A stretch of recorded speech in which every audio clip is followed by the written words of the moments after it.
Think of this like the tyranny of the critical parent, finding yourself constantly thinking, I should be doing more, I should be further ahead, I shouldn't rest, etc., etc. So you may be living under the rule of your internalized critical parent. So let me explain. This isn't about motivation, it's an internal pressure system that turns ambition into anxiety and rest into guilt, and is one of the fastest paths to burnout.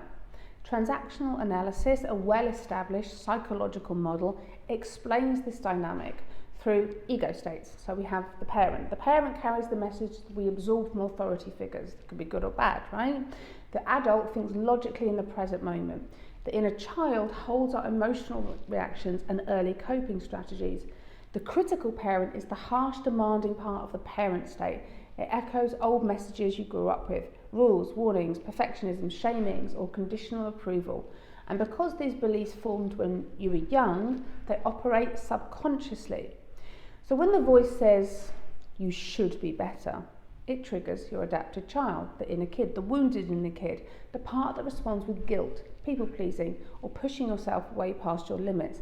This creates like a loop of pressure and shame, over-efforting, and as a result, burnout. The key to breaking this cycle isn't more discipline, it is changing the inner dialogue. The first step is awareness, always. When you hear a should, pause and label it. This is the critical parent. That simple moment of recognition helps you disidentify and separate out from and pulls you back into your adult ego state, where you can see the thought for what it is, an old unhelpful script running. Next, activate your nurturing parent, the compassionate, supportive voice many of us didn't hear enough of growing up. Where the critical parent says, you're behind, the nurturing parent says, you're allowed to be human.